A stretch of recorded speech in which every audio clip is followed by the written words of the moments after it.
When Jasmine Kensington vanished into the Appalachian wilderness in September 2017, her brother expected radio silence for a few days, at most. She was experienced, cautious, and always came back. But this time, she didn't.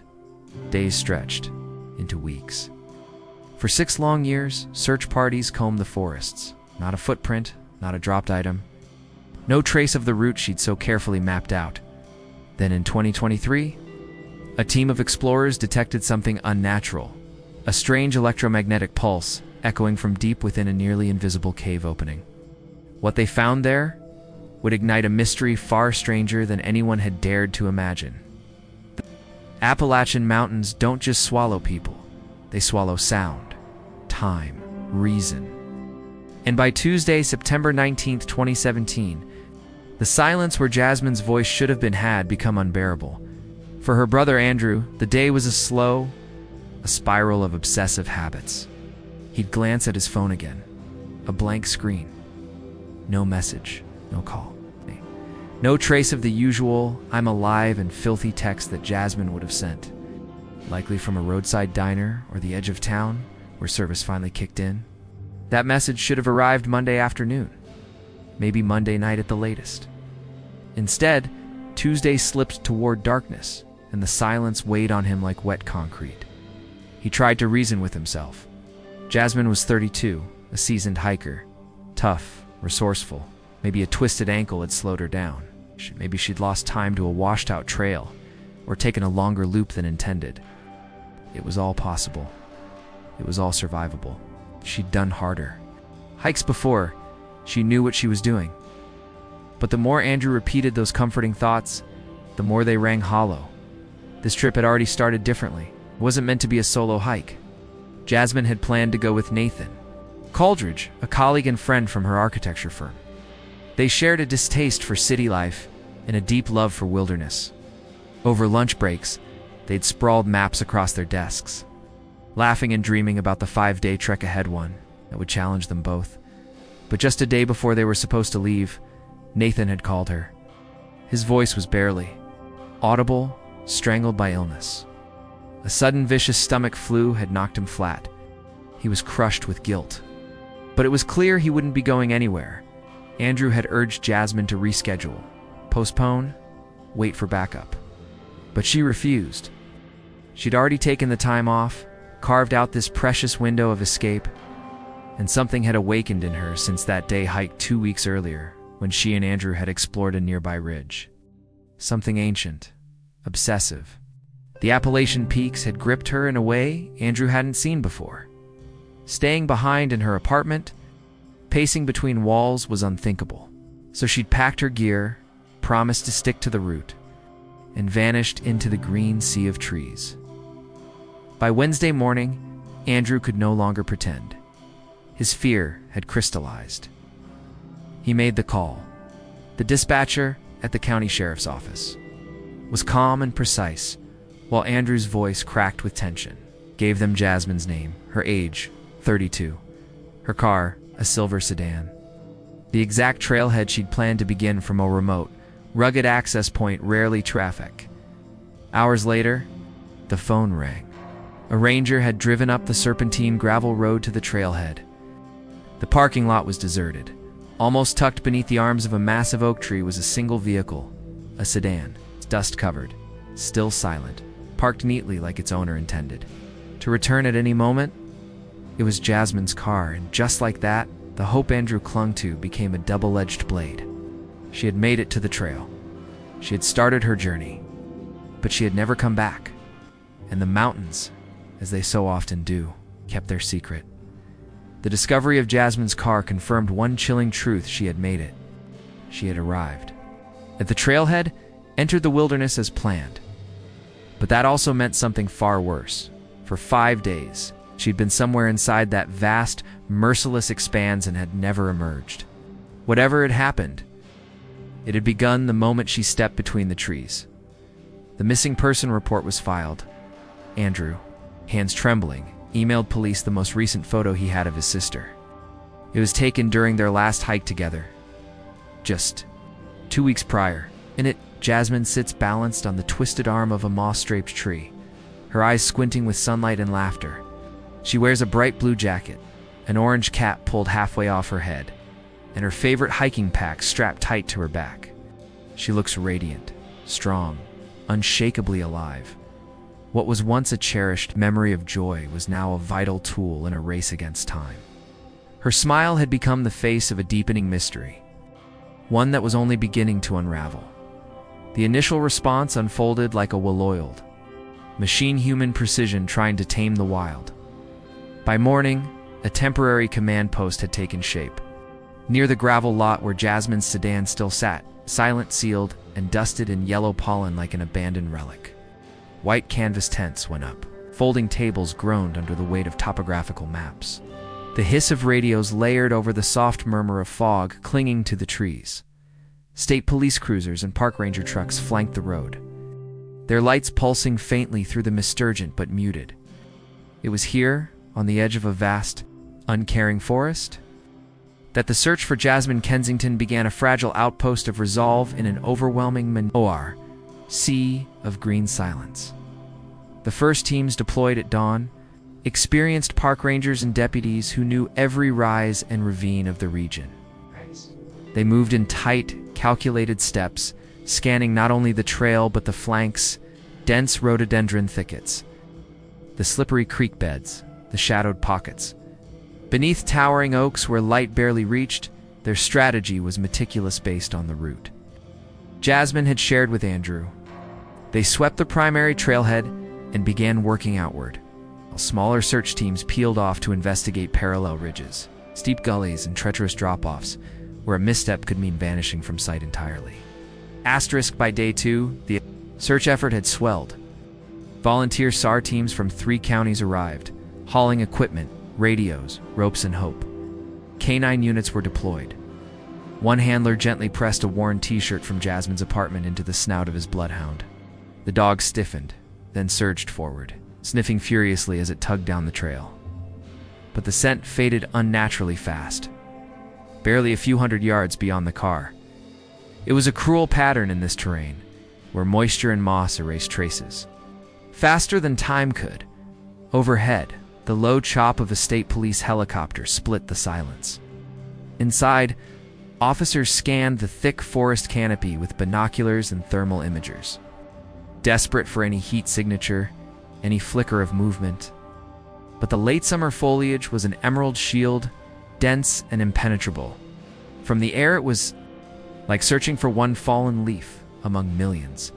Andrew Kensington remained near the command post, a constant but quiet presence. He brought coffee no one had asked for, and donuts he couldn't stomach small. Powerless offerings of gratitude and helplessness, he stood at the maps beside the lead coordinator, a sun-leathered ranger named Frank Miller. Frank spoke with a quiet authority, his fingers sweeping across grid lines and creek beds. But even as he explained their progress, Andrew could feel at that crushing scale the realization that the forest, in all its majesty and cruelty, could hide anything, and that somewhere in that endless green, his sister had vanished without a sound. Without a trace, the lines on the map were crisp, geometric, an illusion of order. The reality beneath them was anything but. This was a vertical, chaotic world of jagged stone, twisted roots, and shifting shadows. Each hour that passed without news felt heavier, pressing on Andrew's chest like a slow, suffocating weight. For an entire week, the forest yielded nothing. No footprints, no torn gear, it's not even a discarded granola wrapper. It was maddening. A hiker even one in distress leaves. A trace. Jasmine was too skilled to simply vanish. And yet nothing. The search teams, trudging back and forth through the thickets, were leaving more signs of themselves than they were finding of her. At the command post, the early hum of urgent coordination began to fade into a dull rhythm of disappointment. Coffee cooled. Radios fell quiet. The silence was more than a lack of sound. It was a creeping dread that something was terribly, inexplicably wrong. Then, on the 8th day, the radio crackled. Asterisk, it was a volunteer team, their voices cutting through. the static with thinly veiled urgency. They had been searching a swampy stretch of forest several miles east of Jasmine's planned route, a rugged, remote zone few thought she would have entered. But they had found something. A strip of fabric. Turquoise. It was snagged high on a thorn-covered branch above a deep, muddy creek. The color was nearly identical to the jacket Jasmine wore in the photo Andrew had given the police. The entire camp snapped to attention. Adrenaline surged. At last, after endless dead ends, this felt real. Frank Miller didn't waste a second. Redirected 2 elite tracking teams to the area and called in a forensics officer. The helicopter Was rerouted, blades thundering overhead as it carved circles above the new search zone. At the command post, Andrew gripped the edge of the table, his hope slicing through him so sharply it almost hurt. They had found her trail, but the location raised troubling questions. It was far off course, treacherous. Jasmine would never have wandered there without cause. Was she lost? Injured? Or, God forbid, running from something? The new search area was a nightmare. The ground sucked at boots with every step. The brush was a twisted fortress of thorns and vines. Progress was slow, brutal. For 2 relentless days, the teams scoured the area, working in wide spirals from the place the fabric had been caught. They battled stinging insects, suffocating heat, and unseen hazards in every step. But with each hour, the fragile thread of hope began to fray. Finally, near sunset on the 2nd day, the fabric was returned, sealed in an evidence bag. Under a bright magnifying lamp, Frank Miller and a veteran investigator examined it in silence. The color was perfect, but the texture was wrong. Too stiff, too heavy. Not the high-performance fabric Jasmine would have worn. Frank frowned, his calloused fingers running over the material. He'd seen this before. It wasn't from a hiking jacket. It was from a fishing veston, old model. Mass-produced and sold by the thousands more than a decade ago. Litter. Forgotten refuse from some. Long past angler's trip. Unrelated, irrelevant. The blow hit like a hammer. 2 full days lost. Wasted. And worst of all, the fragile flicker of belief extinguished again. Hope collapsed back into despair. The forest, it seemed, had lied. Morale at the command post plummeted. Searchers moved slower, quieter. The atmosphere was leaden with defeat. And then the weather turned. A low-pressure system crawled in from the west. For 3 days, cold rain fell in sheets. Trails became rivers of mud. Creeks swelled into churning torrents. A suffocating fog choked the ridgelines and grounded the helicopter indefinitely. The forest had turned hostile not just toward the missing, but toward the people trying to find her.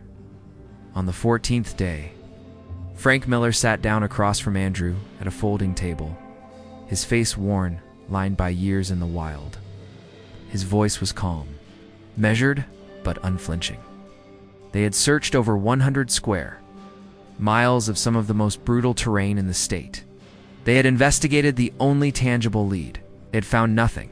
No footprints, no campsite, no body, no Jasmine, nothing. With the weather turning dangerous and no fresh leads to pursue, the decision came down quiet but final, the large scale. Search for Jasmine Kensington was being suspended. Frank Miller delivered the news with practiced calm. This wasn't the end, he said. The case would remain open. Rangers would stay vigilant. But the flood of manpower, helicopters, dogs, and maps was drying up. The forest was closing in once more. One by one, volunteers packed their gear. Their faces, once charged with urgency, were now hollow with fatigue and quiet heartbreak. Collapsed. Radios fell silent. The last cruisers rumbled down the gravel road, leaving Jasmine's sedan once again alone beneath the towering trees, a ghost among shadows. In the weeks that followed, smaller, scattered efforts clung to life. Jasmine's friends, strangers moved by the story, and local hikers continued their own searches, weekend expeditions driven by stubborn hope. But as September bled into October, their numbers dwindled. The forest changed. Leaves turned crimson and gold, falling in thick layers, that buried the trails, and whatever secrets they once held. The Appalachian wilderness returned to stillness. It had swallowed Jasmine whole, leaving behind no more than a photograph and a void of unanswered questions. 2 years passed. Grief, once frantic and raw, hardened into a steady, quiet ache inside Andrew Kensington. Life had kept moving, as it always does. Jasmine's apartment was emptied, her belongings packed into boxes, now collecting dust in Andrew's garage, sealed capsules of a life frozen in time. Her job had been filled, her email account deleted.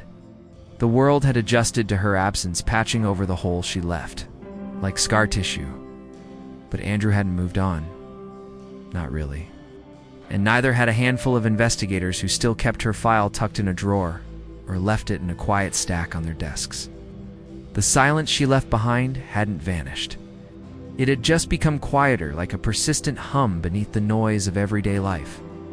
A hum of unresolved questions, of stories without endings. The case status was now inactive, pending new information. A sterile phrase that meant one thing: a dead end. Then, in the late summer of 2019, the mountains stirred again. Another hiker, another solo woman, had gone missing, more than 100 miles south of where Jasmine had vanished.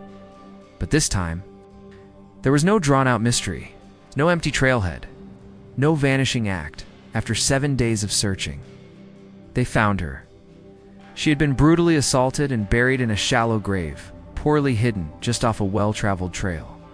The violence was savage, intimate, the kind of scene that made headlines and chilled the blood of every woman who had ever set foot on a backcountry trail alone. Media coverage exploded. Grim details poured out. But there were no fingerprints, no DNA. The killer had left behind nothing usable. No suspect. No motive. No trail to the public. It was a horrifying but isolated tragedy. But in a sterile, fluorescent-lit office in the state capitol, Detective Wallace of the Regional Cold Case Unit felt a shiver of something darker, something familiar. His job was to find patterns others missed, to see past the obvious.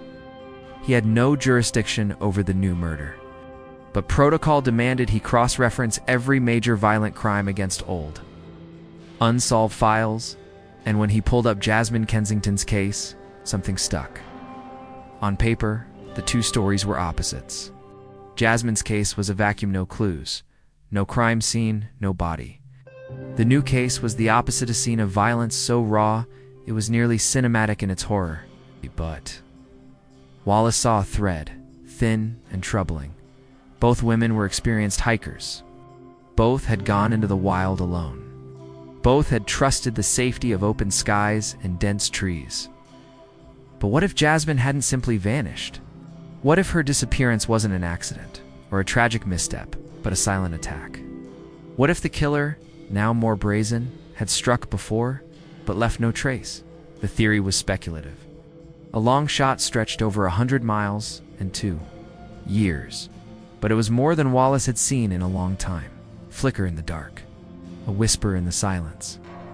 He reopened the Kensington file, and for the first time in years, the case breathed again. Detective Wallace and his partner headed out to see Andrew Kensington first. His home was quiet, the air heavy with memories.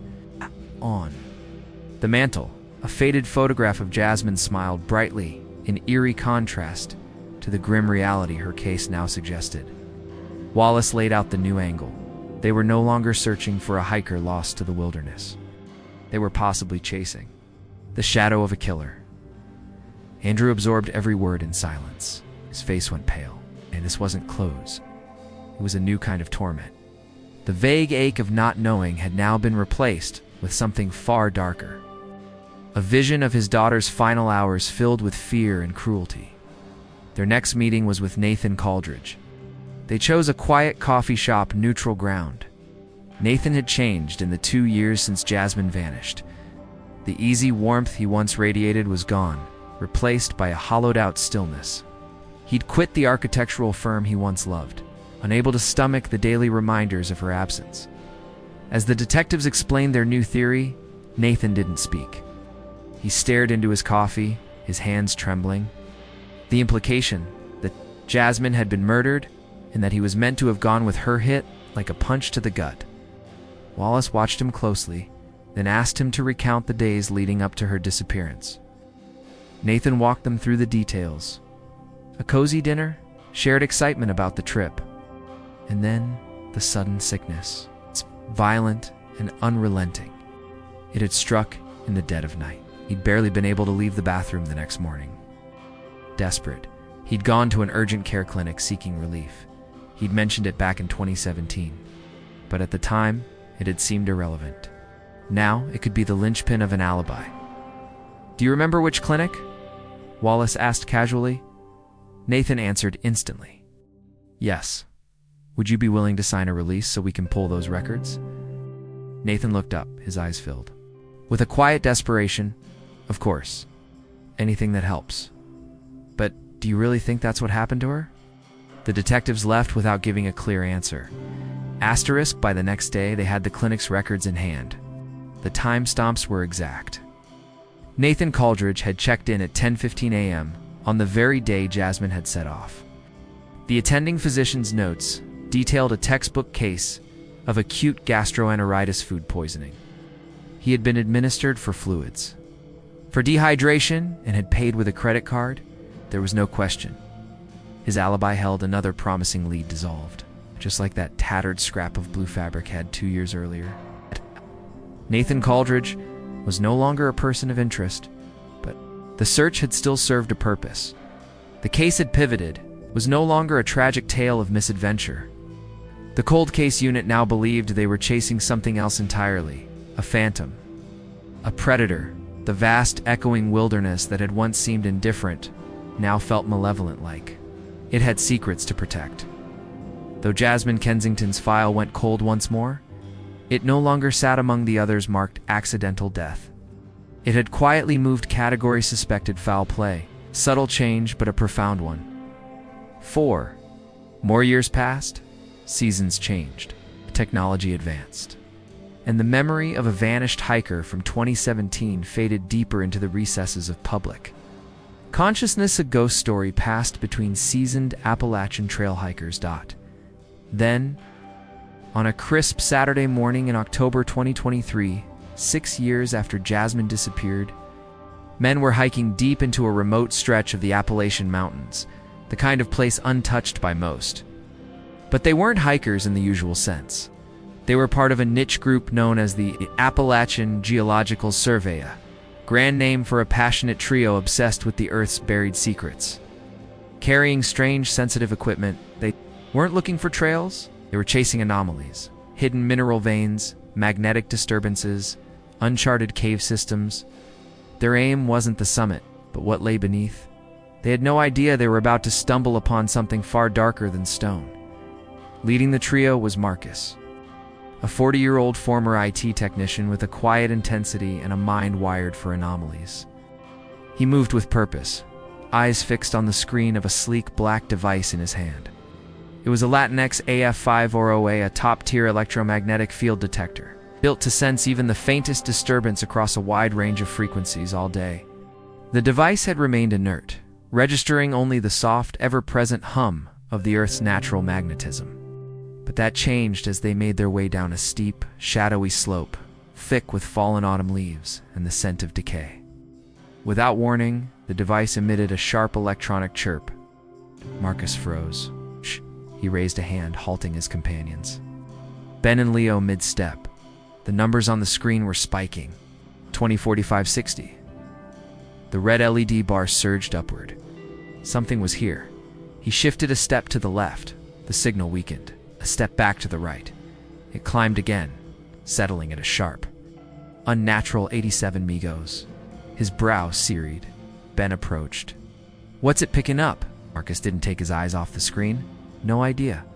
We're miles from any electrical grid. There's nothing out here. No towers, no lines.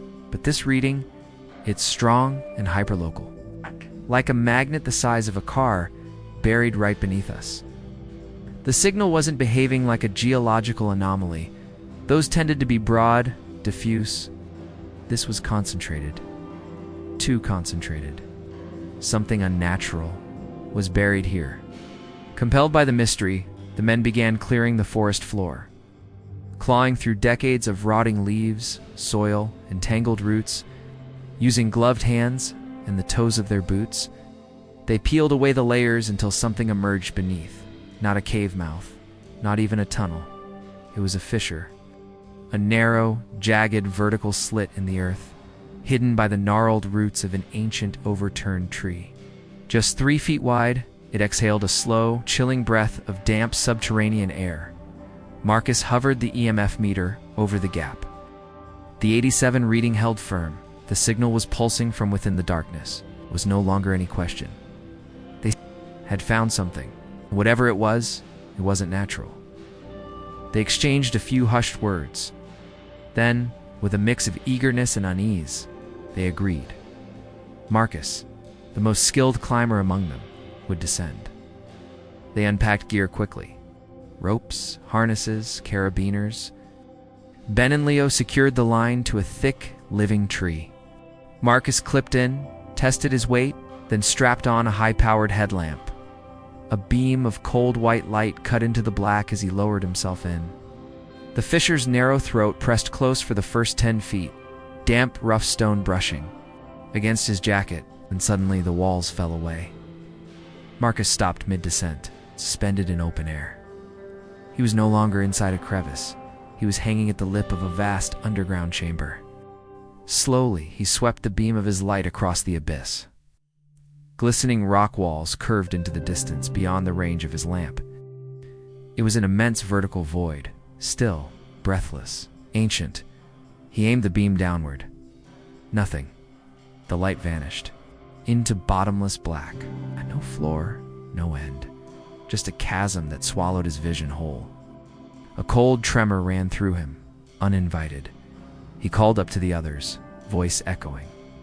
It opens into a huge chamber, sheer drop, no floor in sight. Yes. His eyes adjusted to the dim, his beam caught something below, a speck of color, far, far down. He steadied the light, squinting. It was fabric. A splash of man-made color against the otherwise cold stone, possibly a sleeping bag, gear. His first thought, an abandoned expedition, a relic of some old mining crew, forgotten long ago. But that didn't explain the EMF readings. That gear was easily 60, maybe 70 feet down. His meter couldn't be reading from that far below, whatever was emitting the signal. It wasn't there. He climbed out with urgency, breath coming fast, thoughts racing. There's stuff down there, he told Ben and Leo as he pulled himself free of the fissure. Looks like a sleeping bag, maybe supplies, but it's way down, too deep for the EMF signal.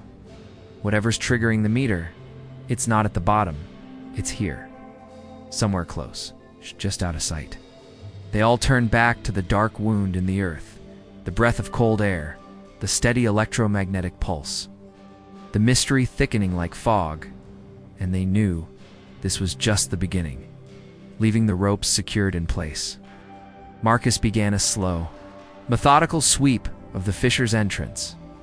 He moved the EMF meter along the jagged contours of the rock, pausing at every crack and shadow. The readings spiked erratically until the device let out a shrill whine near a small, dry alcove. Carved into the rock wall just inside the mouth of the cave, about chest high, the number 87 blinked and froze on the screen.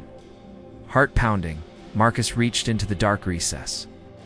His fingers brushed against something smooth, cold and plastic, something wedged tightly between two stones. He tugged, working it loose with care. Daylight caught the object as he pulled it free. Walkie-talkie. Weather-worn, dirt-caked. Intact, the 3 men stood frozen, their eyes shifting from the radio to the darkness yawning before them, then back to the radio. The air around them felt heavier. This wasn't just an old signal bouncing off the rocks. This wasn't just an accident. This was intentional. This was a crime scene. Marcus exchanged a look with the others, then pulled out his satellite phone, last resort device meant for exactly this kind of emergency. He dialed 911. What had begun as a geological curiosity was now a matter for law enforcement. Within the hour, the once isolated slope had transformed into a buzzing locus of coordinated urgency. Deputies secured the area with solemn efficiency, their faces tightening as they listened to Marcus's recount the discovery in clinical detail. They knew what this could mean. This region had a memory cases that lingered in the files and haunted the families left behind. Word traveled fast. By late afternoon, the call had reached the regional cold case unit. Detective Wallace was already en route. Wallace recognized the name the moment it was mentioned Kensington. He arrived to find a complex operation already underway. Bright flags marked survey points, and technicians cataloged every step taken near the fissure. A black walkie-talkie, now sealed in a plastic evidence bag, sat on a fold-out table under guard. It looked harmless, ordinary. But Wallace felt the electric weight of it in the air. He couldn't shake the feeling that this device was whispering secrets. A specialized cave rescue team, CRT, was deployed next. Elite firefighters and paramedics trained in vertical rope descent. With clinical precision, they anchored ropes and pulleys, their neon gear cutting bright lines across the forest's subdued palette. Their mission had two phases. First, descend and recover the gear. Second, conduct an initial sweep of the cavern. Two team members, clad in harnesses and helmets, rappelled into the blackness. Their headlamps pierced the gloom in sweeping arcs. Static crackled on the radios. Visual on the items came the call. One sleeping bag blue. One backpack large frame, beige. Both heavily weathered. They logged every detail before. Disturbing anything, the backpack had burst open slightly. Some contents had spilled onto the stone. The sleeping bag looked as if it had recently been used. What chilled them most was the absence. No bones, no remains. Nothing human, only silence. The items were packaged with care, lifted inch by inch to the surface. As the gear emerged into the fading light, Detective Wallace stood nearby with Andrew Kensington, who had driven hours after being urgently contacted. Andrew's eyes locked on the backpack. His hands trembled as he reached forward. "It's hers," he whispered voice. "Brittle.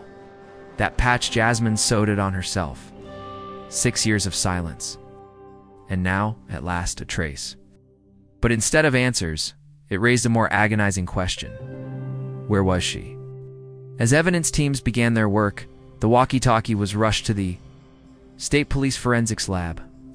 There, a technician named Sarah, seasoned expert in electronics recovery, took over it. At first glance, it looked hopeless. The casing was scuffed and cracked, the battery compartment green with corrosion. She didn't expect it to yield anything. But when she hooked it up to a diagnostic unit, something blinked. Flicker of power. The battery wasn't dead, not completely, and that was the first true anomaly. Asterisk, a standard alkaline battery left. Unused for 6 years, should have been dead, corroded, useless, inert. But when Sarah opened up the old radio with steady hands, something didn't add up. What she uncovered would demolish every assumption investigators had clung to for years. Inside the casing were not standard batteries at all, they were high-end. Lithium cells, far more durable and telling in their degradation patterns. Using their remaining voltage and known decay rates, Sarah reconstructed a chilling timeline. These batteries hadn't been inside that device since 2017. Her most cautious estimate, the radio had been operationally and transmitting within the last 18 months. Someone had placed it deliberately in that rocky fissure, likely in the spring or summer of 2022. When Detective Wallace read Sarah's report, he stared at it in disbelief, then read it again. The implications were earth-shattering. This wasn't the grave of a woman lost in the wilderness 6 years ago. Jasmine Kensington, or someone who had possession of her radio, had been alive less than 2 years ago. This wasn't the aftermath of a hiking tragedy. It was something far darker. Suddenly, the case shifted violently. It was no longer about recovering remains. It was about finding someone who might still be alive. The cave system, once a curiosity, was now the epicenter of a potential crime. Soon, a team of professional speleologists was brought in to survey the underground network. What they found beneath the surface rewrote the terrain of the mystery. It wasn't just a pit. It was a sprawling subterranean maze, miles of twisting tunnels and linked chambers. The team used laser scanners and drone tech to map the voids. 2 weeks into the mission, they made a second staggering discovery, a second entrance. This one wasn't hidden or treacherous. It was a wide, natural arch tucked away in a dense hollow above ground. Easy descent down a sloping floor of packed earth into the heart of the cave system. Wide enough to walk through. Signs of animal passage indicated it was occasionally used. It made no sense. Jasmine's equipment was at the bottom of a jagged, lethal pit, yet not half a mile away sat a safe, open path to freedom. And instead of placing the radio near the accessible exit, someone had positioned it near the deadliest part of the cave. More disturbing still, Jasmine had apparently been alive for years, but never reached out, never called for help. Emerged, the cave had revealed some of its secrets, only to deepen the darkness. The real question was no longer what happened to Jasmine Kensington in 2017. It was now what had she endured in the years after. The revelation shattered the fragile narrative that had comforted everyone for years, that Jasmine had died quickly, lost to the elements. Now, detectives faced a more terrifying reality. She might have survived, or, worse, been held. If Jasmine had lived 5 years after her vanishing, this wasn't a tragic accident. It was an orchestrated disappearance, a human act, possibly a human crime. With dread tightening around them, investigators turned their attention back to those closest to her. Jasmine had lived a quiet life, with few intimate ties, a couple of close friends, and a fiercely loyal brother. In the cruel math of homicide cases, suspicion often starts with the inner circle. But Andrew Kensington was ruled out almost immediately. His grief had been visible, wrenching, and public for 6 years. Every step he'd taken had been in search of his sister now. That search had entered terrifying new territory. One name still lingered on the original list. Shrouded in quiet uncertainty, Nathan Coldridge. His file had long been stamped cleared. Back in 2019, his alibi airtight, unquestioned. But now, with the entire timeline appended to Jasmine, it's confirmed alive until 2022 that old certainty began to crack. Investigators found themselves glancing uneasily at his name again, a name they'd once been relieved to discard. The theory was uncomfortable, unwelcome even. Nathan had never seemed the type.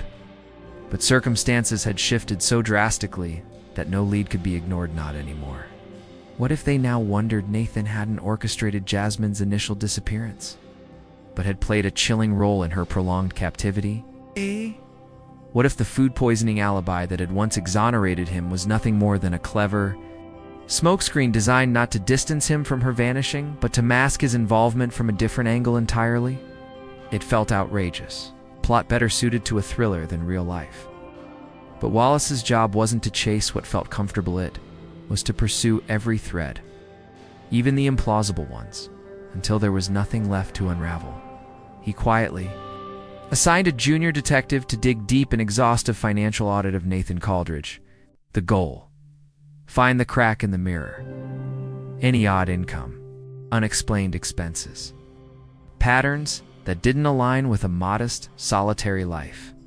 The task took weeks. The detective combed through years of digital footprints, bank statements, credit reports, tax returns. At first glance, Nathan appeared as dull as a gray wall. Changed jobs once, moved apartments, kept mostly to himself. But then, something surfaced. Something big in the months leading up to Jasmine's disappearance in 2017. Nathan had been drowning in financial ruin. His credit card records revealed dozens of cash withdrawals at casino ATMs. His bank history showed massive, unexplained debits offset by erratic deposits that bore no relation to his official income. And most damning of all, at least 2 collection agencies had been chasing him. A dangerous picture began to form. A man in deep, trapped by debt, hunted by creditors. Desperation, after all, had a way of making monsters out of ordinary men. Suddenly, the unthinkable didn't seem so far-fetched. What if Nathan hadn't simply cracked under pressure, but acted with grim calculation? Perhaps not for passion or hatred, but for money. Could there have been a secret life insurance policy? Some unknown financial gain to be had from Jasmine's disappearance? Could the food poisoning have been a story scripted in advance? Airtight alibi for a crime he never physically needed to commit? It was a wild theory, tangled and fragile. It didn't quite match the man they'd once interviewed, nervous, soft-spoken, broken-looking, but the debt was real. And Wallace had seen too many crimes fueled by money to dismiss it. He scheduled a second interview. This time, it wouldn't be over coffee. Nathan Caldridge was brought into a sterile interrogation room for blank walls, a cold metal table, and 2 detectives waiting across from him. Wallace sat alongside a younger, more imposing colleague. Nathan walked in looking confused, a cooperative ent, till the tone shifted. Wallace started slowly, laying out the new timeline. Jasmine had lived for years. She hadn't died in 2017, as they'd all assumed. The moment hung thick in the room. Nathan's expression turned from disbelief to something harder to pin down. Perhaps, or guilt. Then Wallace slid a manila folder across the table. Inside were copies of Nathan's 2017 bank statements. The gambling, the debts, the withdrawals. "We know what kind of shape you were in back then," Wallace said, voice calm, but pointed. "Thousands in debt, collectors breathing down your neck. You were under pressure." Nathan's eyes dropped to the papers, color drained from his face. That has nothing to do with Jasmine," he mumbled. "That was years ago. I got help. I fixed it." The second detective asked sharply, "Did Jasmine know? Was she trying to help you? Did things go wrong between you two?" The questioning grew relentless. Detectives picked apart his alibi, frame by frame. Could he have faked the food poisoning? Was there any proof he'd been home alone, sick that day? Had anyone seen him? Could he have orchestrated something from a distance? And then the final insinuation dropped, like lead in the room, that not only had Nathan played a role in Jasmine's vanishing, but that he had kept her hidden. For 5 long years, Nathan was unraveling before their eyes, his composure fraying with every passing minute, but his account never changed. Despite the quiver in his voice and the tremble in his hands, he held firm to his innocence, his words laced with a fragile mix of outrage and heartbreak. He confessed to the gambling addiction, calling it the gravest mistake of his life, but swore over and over that it had no connection to Jasmine. He recounted his visit to the urgent care clinic in vivid detail. The detectives had already done their homework. They weren't asking for answers, they were verifying lies, but there were none to be found. They had the clinic's check-in logs, the credit card transaction, and even an interview with the retired physician who had treated him that night. The doctor, well into retirement, remembered the case clearly, not because of anything sensational, but because of his own meticulous notes. Nathan had arrived dehydrated to a dangerous degree of condition, not easily faked in front of an experienced eye. It was real. Then came the final nail-in, exhaustive forensic audit of Nathan's finances had revealed how he'd eventually resolved his debts. In late 2018, almost a year after Jasmine vanished, he'd received a modest inheritance of $50,000 from a great-aunt. Probate court documents confirmed everything. Money was legitimate, expected, and unrelated to Jasmine. It was just enough to pay off what he owed and start piecing his life back together. After 4 relentless hours of questioning, the detectives had their answer. Nathan Caldridge wasn't their villain. His story held water from every angle, and what had once cast shadows over him now worked in his defense. He was a man haunted by his own failings, but not a predator, not a murderer. As he stepped out of the interrogation room, shoulders slumped, eyes sunken, Detective Wallace felt the familiar sting of defeat. They had followed their strongest lead into a dead end. The theory of a cold, calculated abduction, a years-long captivity, crumbled into dust. What remained were fragments. A cave, a radio, and the ghost of a girl who had somehow survived for 5 years only to vanish again. The trail had gone cold. The human suspects had dried up. There was only one thing left to interrogate: the cave itself. The initial rescue had been frantic and imprecise, aimed at finding a body or perhaps a miracle. Now Wallace ordered something different: a full forensic sweep. This wasn't just about finding a person anymore. It was about discovering a life. He wanted to know how someone had endured in such a place, how she had lived, how she had disappeared. The cave, once a hollow echo chamber of darkness, was transformed into a crime scene and underground autopsy of survival. Forensic experts, usually more at home in sterile homes and blood-slicked alleys, were paired with speleologists, specialists of the underground. Together, under the harsh beams of floodlights, they combed the cavern inch by inch, partitioning the stone floor into gridded sectors. Sifting through dust that hadn't been disturbed for centuries, then came the first breakthrough.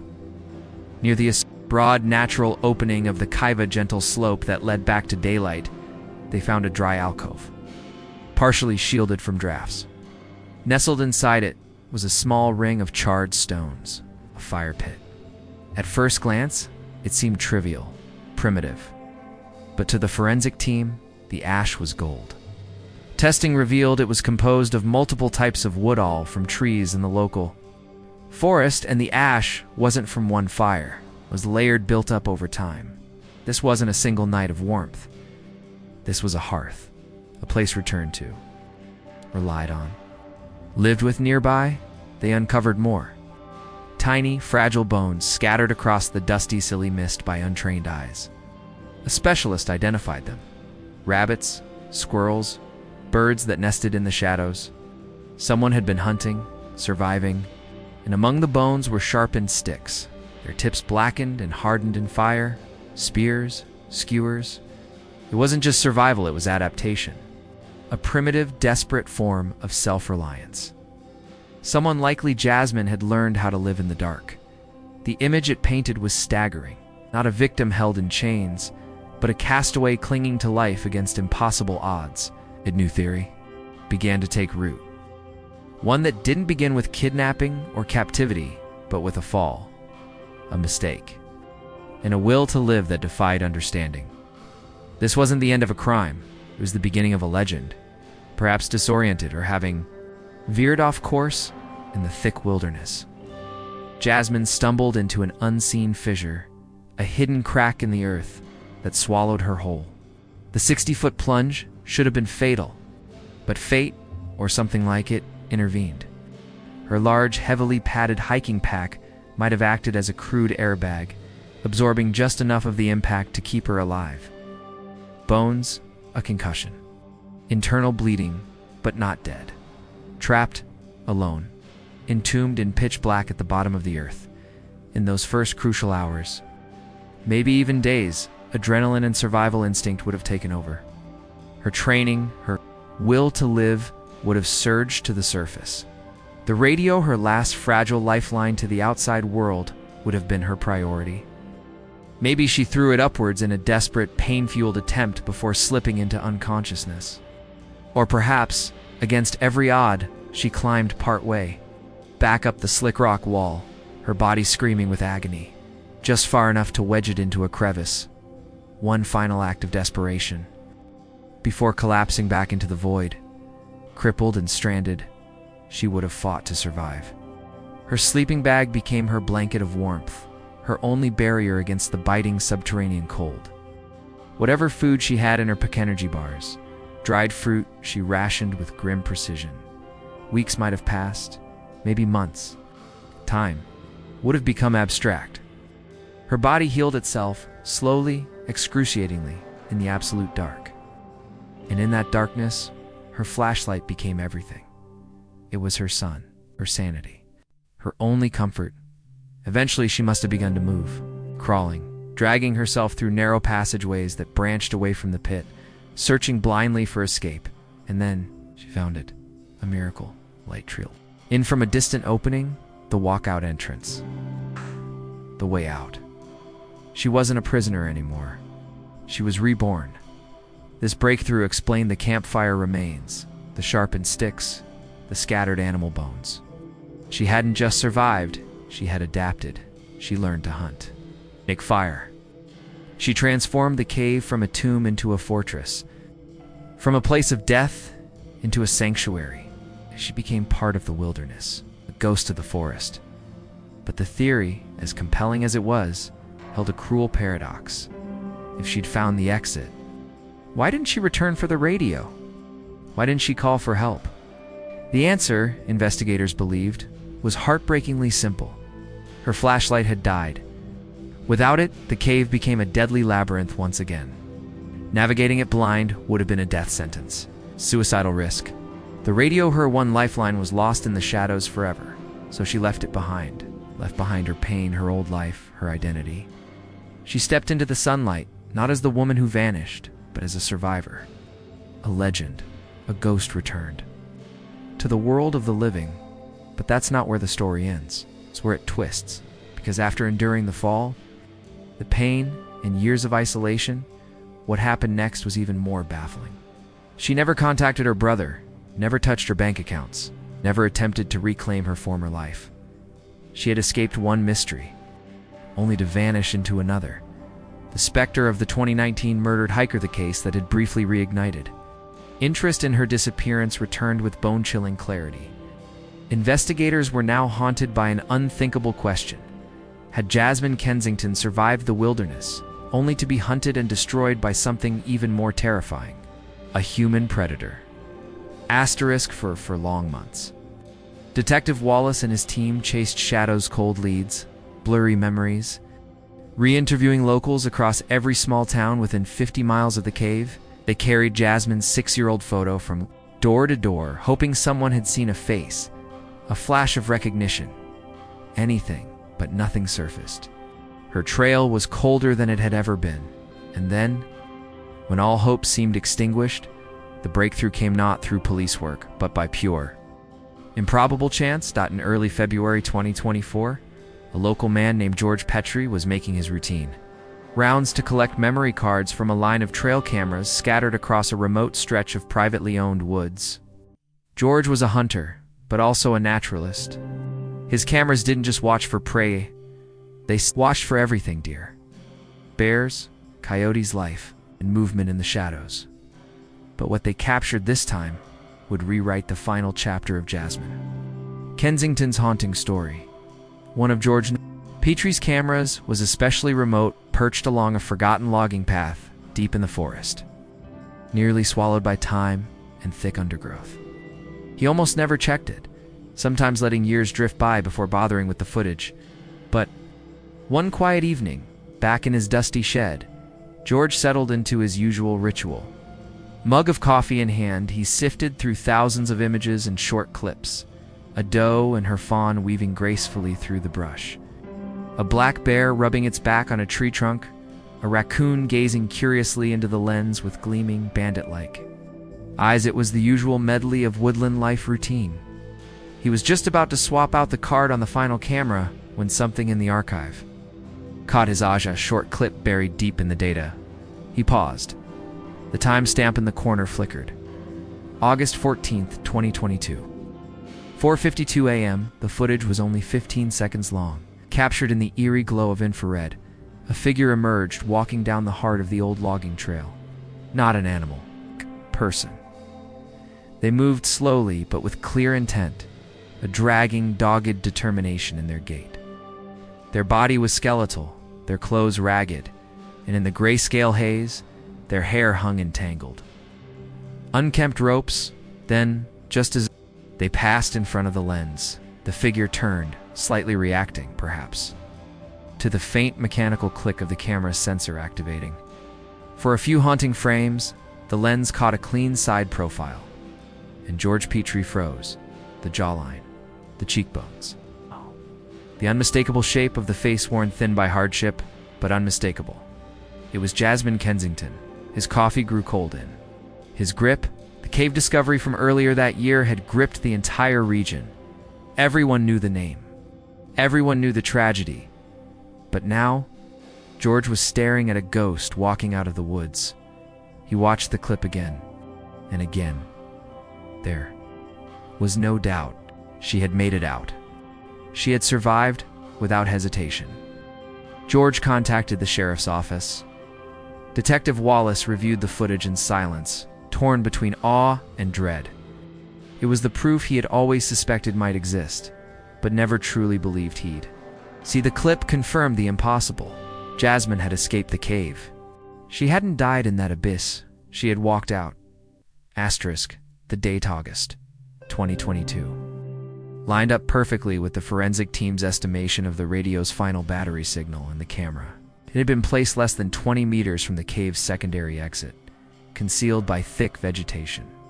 For Jasmine in her condition, making it even that far would have required unthinkable strength. But what chilled Wallace most was what lay beyond. According to old maps, that abandoned trail eventually intersected with the state highway 5 miles further. 5 miles from asphalt, from headlights, from people, from rescue. Jasmine had been walking toward salvation, and then nothing. That grainy footage became the last tangible trace of her existence. The investigation erupted into a new frenzy. Her blurred image was plastered on flyers across every diner, gas station, and truck stop within 50 miles of that highway stretch. Investigators canvassed the area, combing through security footage, knocking on doors, questioning every driver, trucker, and local who might have seen her. No one had, no hitchhikers reported. No strange encounters, no rescues, no remains. The footage was the final thread in Jasmine Kensington's story, and it ended on a desolate forest path, just shy of deliverance. Theories poured in. The most hopeful and perhaps most naive was that she had been picked up and chose to vanish into a new life, erasing the pain of her past. But those who knew her and those who studied the case found that hard to believe. Jasmine had fought tooth and nail through darkness and isolation. She had crawled out of the mouth of death. She wouldn't have walked away from the brother she adored. No, the likelier explanation was the most horrifying, that Jasmine escaped the wild, only to run into something far worse. That on her final stretch, just 5 miles from safety, she met the one predator more dangerous than any mountain cat or bear. Her story doesn't end in a cave. It ends on the edge of civilization, and a quiet highway shoulder, where something unspeakable happened. And this time, the silence can't be blamed on the mountains.